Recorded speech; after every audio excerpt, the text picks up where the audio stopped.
Computer, initialize holosuite. Hi everyone, welcome to another exciting and thought-provoking episode of the Sci-Fi Feminist podcast. Today I will be talking about another one of my favorite cyborgs, and she also happens to be a Star Trek cyborg. It is the infamous and awesome Borg Queen. Today I'll be talking a little bit about the Borg's background, how the Borg Queen is an empowering model for women, and what aspects about her representation is problematic. And also I'll be talking a little bit about the idea of embodiment and disembodiment for the Borg Queen, like I have been exploring in Ghost of the Shell for the previous 2 episodes. So thank you again for listening to this podcast and for your continued support. And once again, I hope that you enjoy the discussion today. So without further ado, let me get into the discussion of the Borg Queen.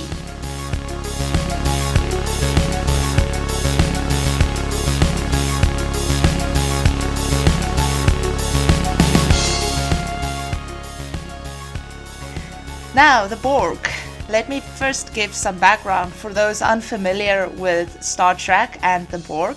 Actually, the first time I was introduced to the Borg was not in Star Trek. There is this very interesting EBM band. They're called Velvet Acid Christ. And they have this song called Futile. And basically what they do in the song is they take the Borg noises, so the things the Borg say, like, resistance is futile, and they have a part of Locutus's speech too, where he says, I am Locutus of Borg, resistance is futile. Actually, that is in the song, so maybe you should go and look at the song. I like it because it's very techno and really cool. So actually, I heard that song, and I liked the song. And then I Googled, where does resistance is futile come from? And then Google said, oh, it's the Borg from Star Trek. And I was like, oh, okay, I think it's time for me to watch Star Trek and to get introduced to the Borg. So actually I was doing research on Star Trek Voyager for my PhD too. And then when 7 of 9 gets introduced, obviously, I became much more familiar with the Borg, and the Borg and the Borg Queen especially plays a much bigger role in Star Trek Voyager after about season 5 onwards.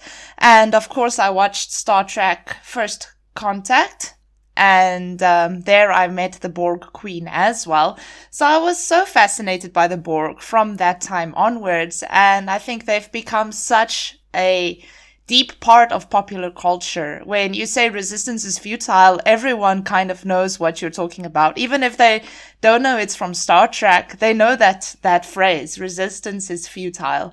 So yes, that is just a brief introduction of my introduction to the Borg.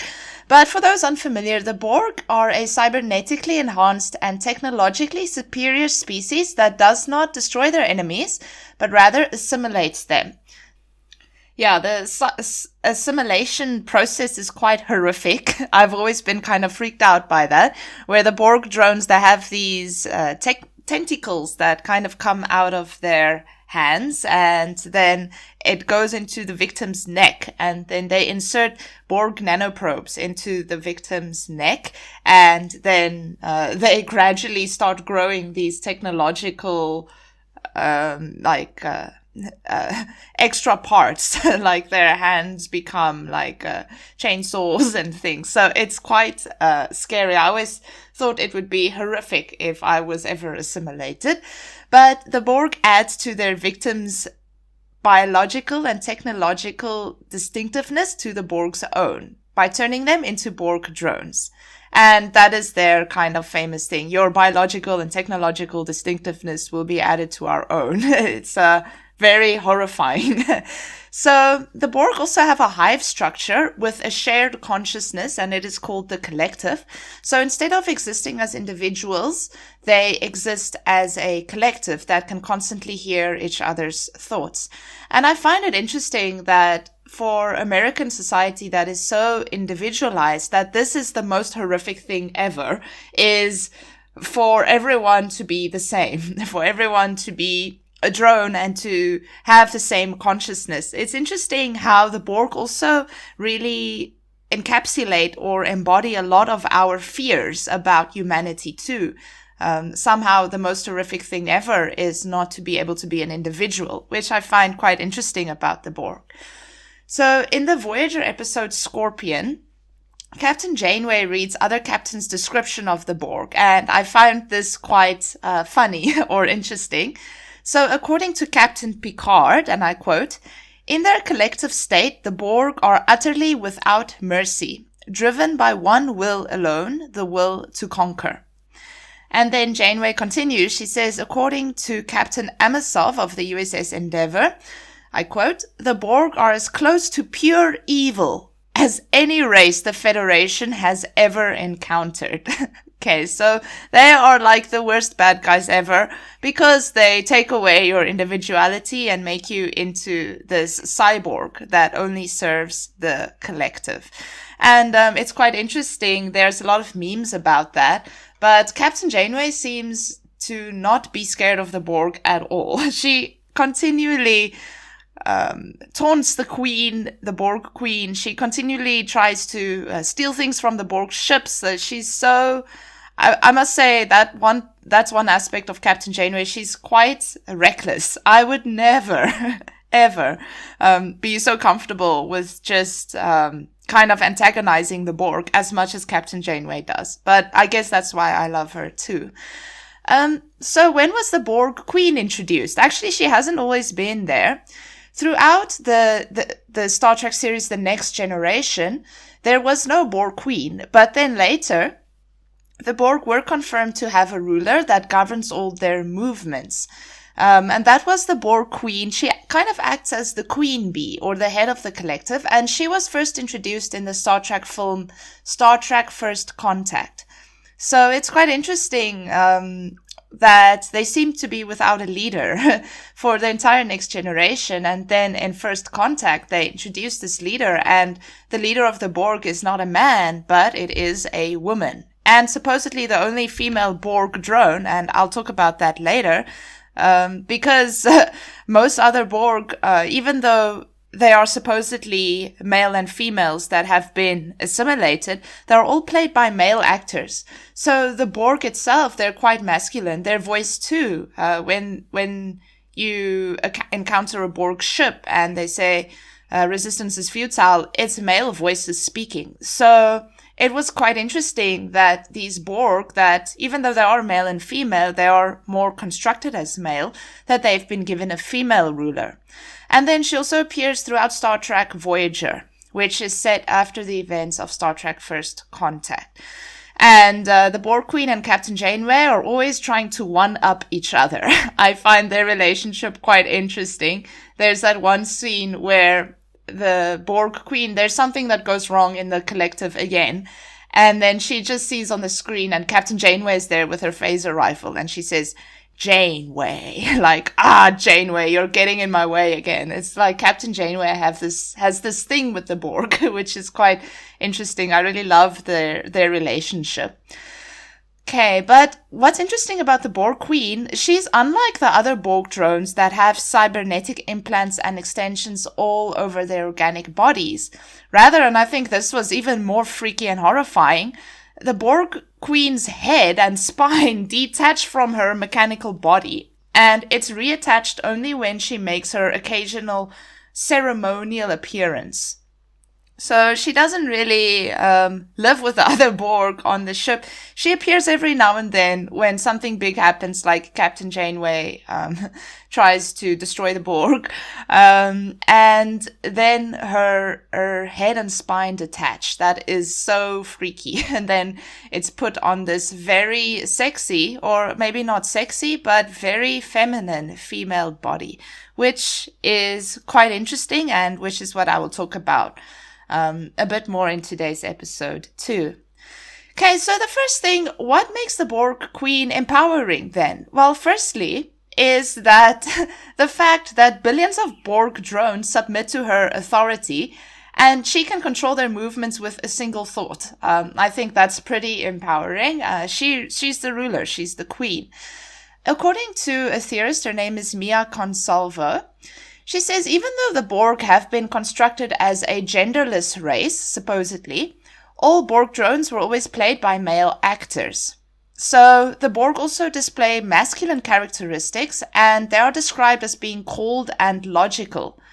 They're also technically competent, and their sole quest is technological advancement. And also male pronouns are used to refer to the Borg. And even if we look at the descriptions of the Borg that are recited by Captain Janeway, it also suggests a more masculine demeanor. So the fact that a single woman brings order to this chaos, that is what the Borg Queen describes her functions as. She says, I bring order to chaos. Captain Janeway is like, but what do you actually do? She's like, I bring order to chaos. So this not only puts a woman in the seat of authority over billions of men, and I put that in quotation marks because they're not really all men, but this also counters traditional beliefs that women are illogical and irrational. Actually, the Borg Queen, she is the instigator of the logic and the rationality that governs the collective and the systematic nature of the collective. She's the one that organized all of that, which is quite empowering. So in this way, the false dichotomies between man and woman, order and chaos, and nature and technology, they're all dissolved in the figure of the Borg Queen. Okay, and even more significantly, and I explained this about 7 of 9 too in a previous episode that you can go check out if you are interested in this line of reasoning, but as a female cyborg, the Borg Queen also questions the apparent opposition between woman and technology. So according to Mia Consalvo again, she says, the Borg force us to question many dualisms, as Donna Haraway claimed cyborgs might or should. So just as a side note, Donna Haraway in 1991 is a feminist theorist who wrote something called the Cyborg Manifesto. And she theorized all about how the idea of female cyborgs are empowering for women. So you can go read that text. It's quite a difficult read. After maybe 10 times of reading it, I still don't really know what she's saying. But one thing that she does say is that the cyborg, female cyborg, forces us to question many dualisms. And this is mainly visible in the Borg Queen's hybridity of nature and culture. So nature being woman and culture being technology. Then another theorist says that the Borg, they do not adapt by conquering nature and technology, but they rather reclaim women's leadership as creators of technoculture that do not need to subordinate nature through undermining the hierarchy of technological environments that place men in a privileged position vis-a-vis nature and woman.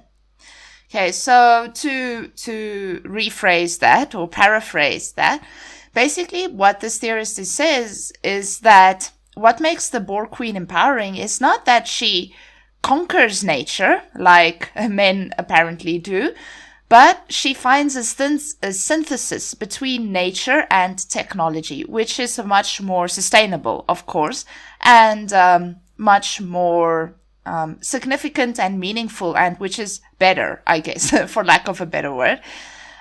So in this way, the Borg Queen does not only destabilize the belief that women and technology are incompatible, because she is the leader of what is perhaps the most technologically advanced society in Star Trek, but she also creates a symbiotic relationship between technology and nature, which is something that patriarchy has arguably failed to do.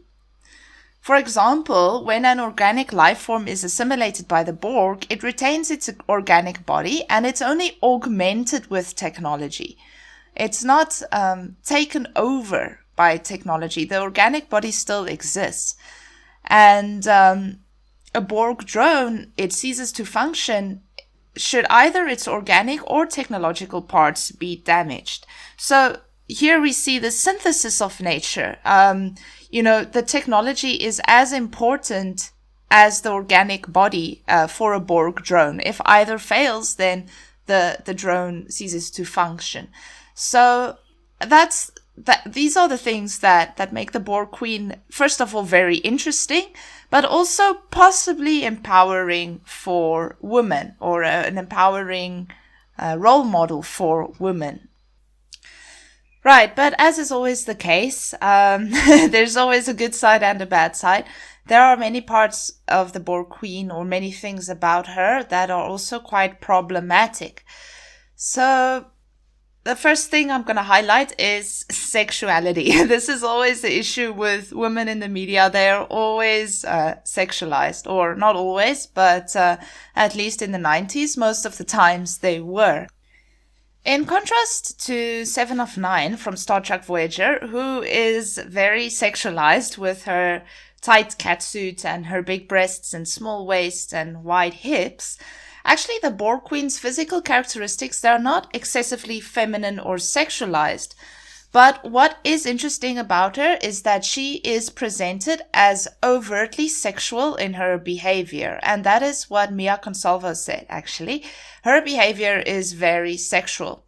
For example, in First Contact, the Borg Queen famously tempts the android Data, who is a male cyborg, of course, to join her and to become her counterpart or equal by attaching a piece of organic skin to the entirely mechanical Data's arm so that he can feel her touching him while she makes all sorts of sexual innuendos. That scene was quite hectic for me to watch. Poor Data. And here the Queen does not use the lure of power to appeal to Data, as she does when tempting Seven of Nine to join her, but she rather uses her female sexuality as a means to achieve her ends, since Data is a male android. If Data was a female android, I think she might not have chosen the same tactics to tempt him or her to join her. So this again perpetuates the negative stereotype of women as temptress and seductress. And in this way, the female cyborg becomes, and I quote from another author, inscribed with the sins of the flesh, even though cyborgs are supposedly meant to transcend the flesh. Right, so that is the first thing. The next thing is that from a third wave feminist and especially post-feminist perspective, actually the Borg Queen's expression of her sexuality may be seen to present a sexually empowered role model for women. So with this thing too, there are two sides to the story. Third wave feminists might argue that Captain Janeway's asexuality and her refusal to explore her sexuality actually confine her to archaic and outdated notions of female leadership, as she should not necessarily have to remain alone or sacrifice her femininity in order to be a respected and authoritative captain.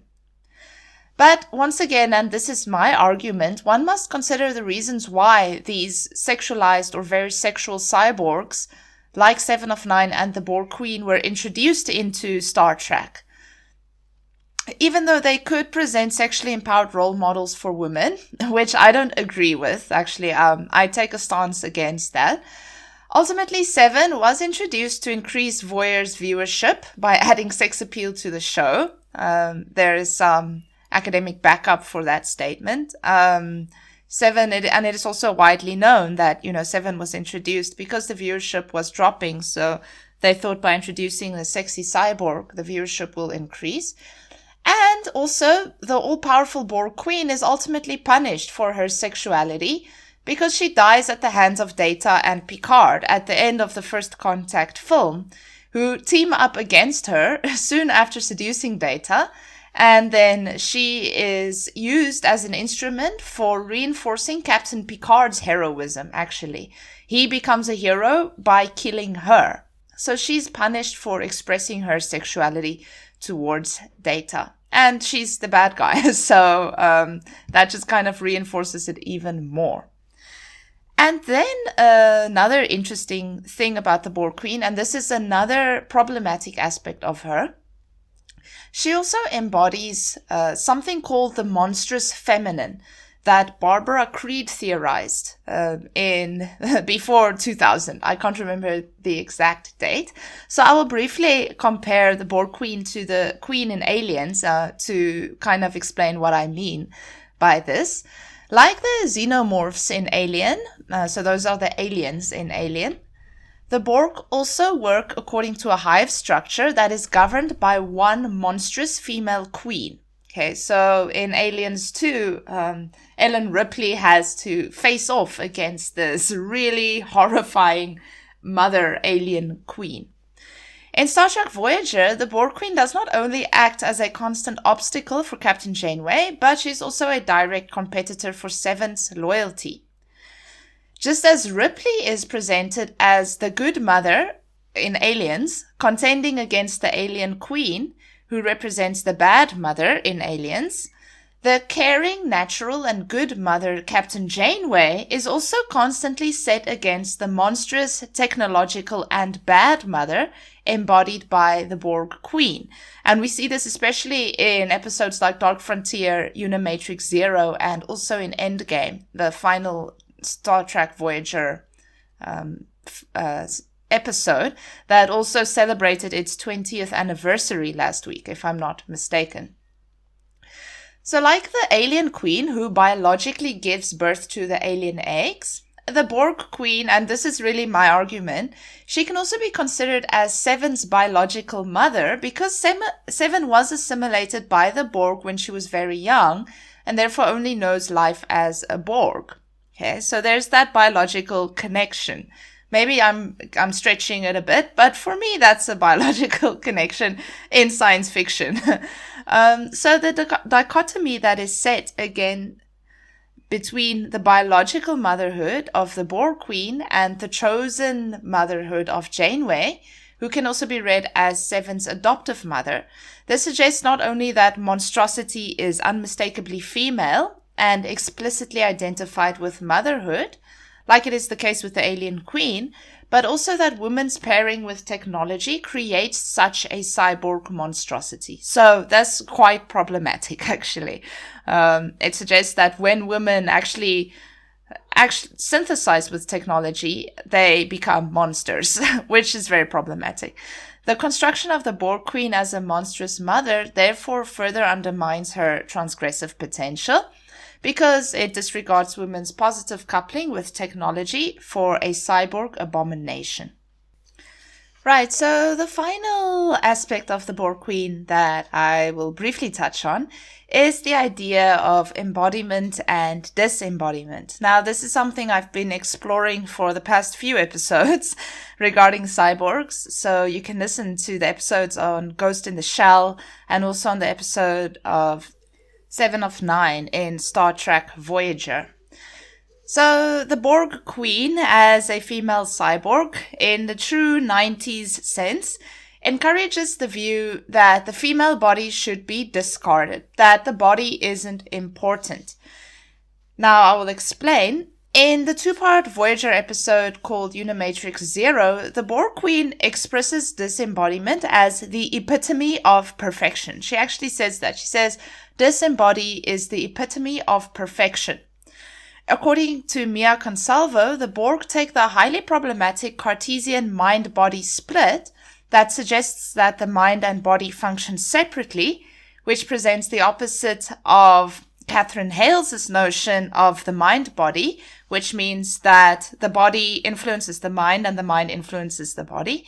It takes it to its logical conclusion by emphasizing the elevation of the collective mind and disregarding Borg bodies.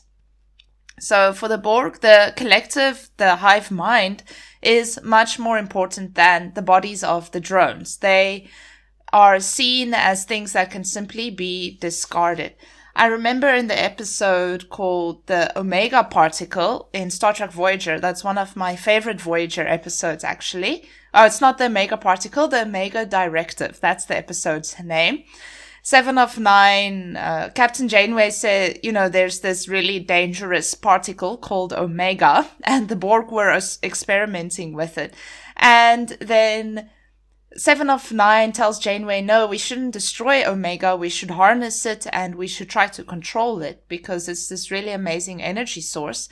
And then Captain Janeway asks Seven, how many Borg drones died, or how many were discarded in this experiment? And then Seven says some ridiculous number, something like 1 billion or 1 million. I think it was 1 billion Borg drones sacrificed or died in experimenting with the Omega particle. And then Janeway is like, well, yeah, duh, that's why we need to destroy it. And then Seven's like, no, that's irrelevant. How many drones died for that? And I thought that is so interesting because it really confirms what Mia Consalvo says here, that the Borg really emphasize the collective mind and they discard or disregard Borg bodies. Actually interesting is that Borg drones do not even register as individual entities when a Borg ship is scanned by another ship, which really further reveals that they are a collective and they are one, and that even in terms of scanning equipment, their individuality is completely destroyed. Then also, since the Borg Queen's head detaches from her body, she could also theoretically be placed on the body of a male drone, and it would be irrelevant to her rule, since it is, after all, her mind that governs the collective and not her body.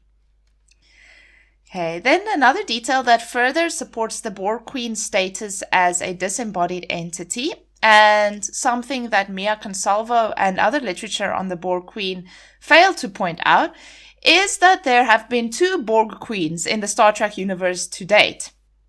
Okay, excluding Star Trek Picard, when Seven briefly becomes a Borg Queen.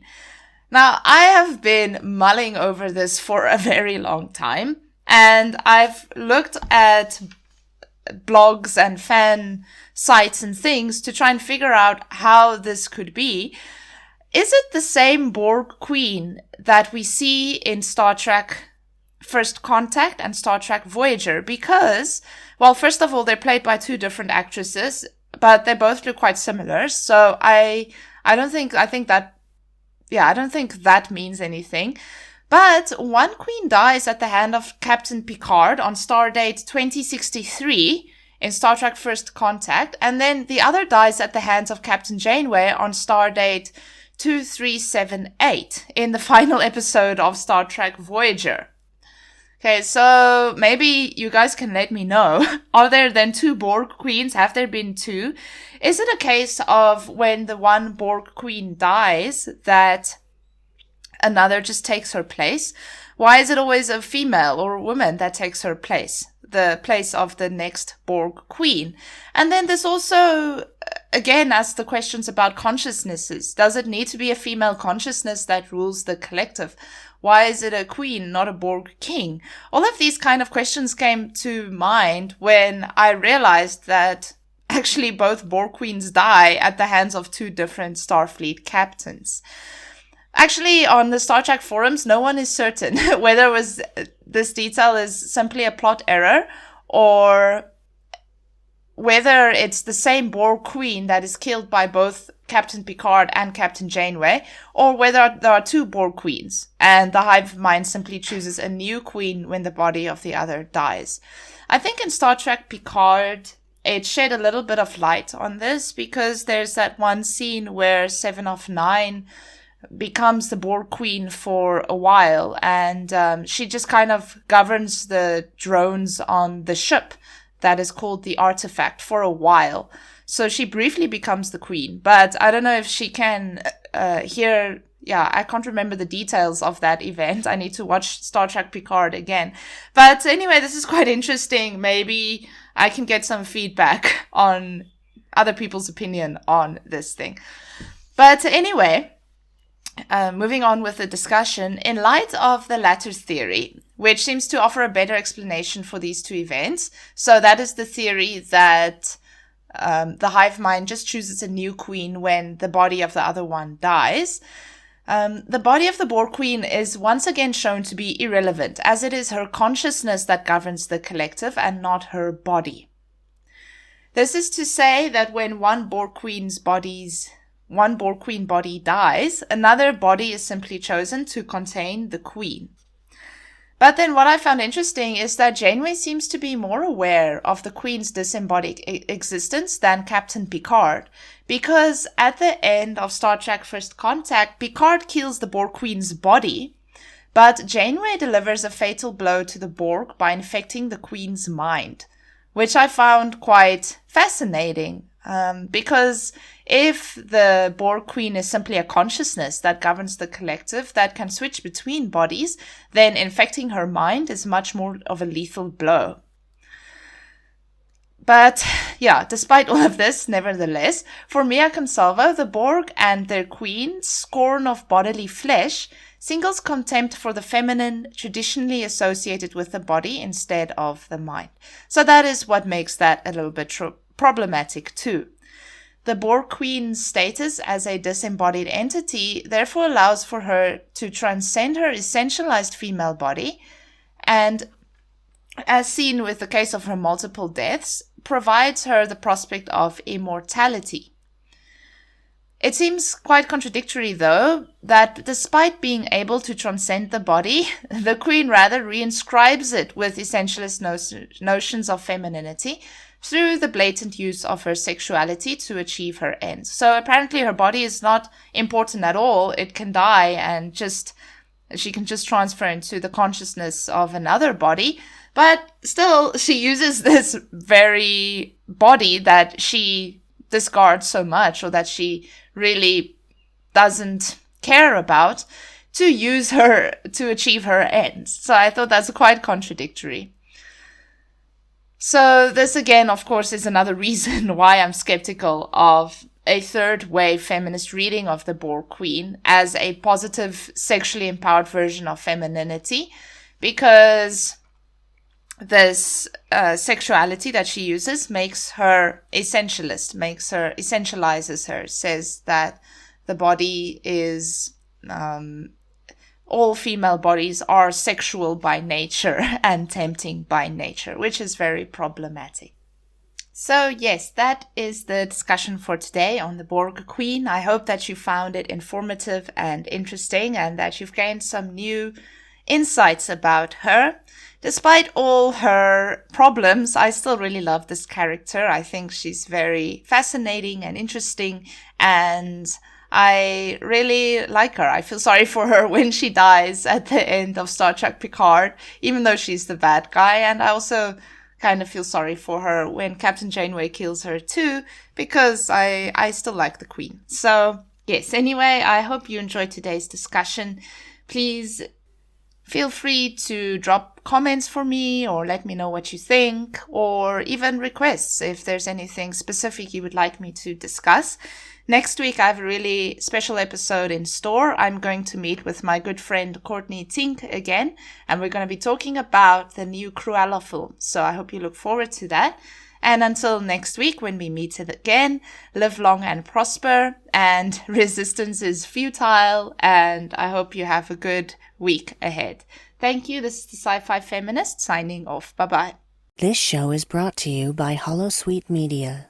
Computer, list other available Holosuite Media programs. Loading Holosuite Preview Program 4, Random Trek Review, a Star Trek review podcast. Okay, yeah, I mean, I think that we've talked about Nurse Chapel before, and I think that, yeah, I mean, it's Majel, right? We love Majel, which she can't really do wrong, so I think that's... Well, yes, she can. Tried to slip that by you. But maybe not during this era, but she certainly can do wrong. Yeah, Christine Chapel couldn't do wrong. Loxwana, yeah, she can definitely spoil some episodes for sure. Loading Holosuite Preview Program 4, The Expanse, an Enterprise podcast. You guys are making some great selling points, first of all, but I still don't like him. So we're just gonna have to agree to disagree and move on, because we have other captains to discuss. So I'm not gonna go there. But we are now up on our next captain, my favorite captain, Captain Sisko. All right, and of course we see him in his opening pilot episode on board the Saratoga, and fighting Picard at Wolf 359 when Picard is Locutus, of course. Which was not an inside job, no matter what anybody says. Computer, deactivate holosuite.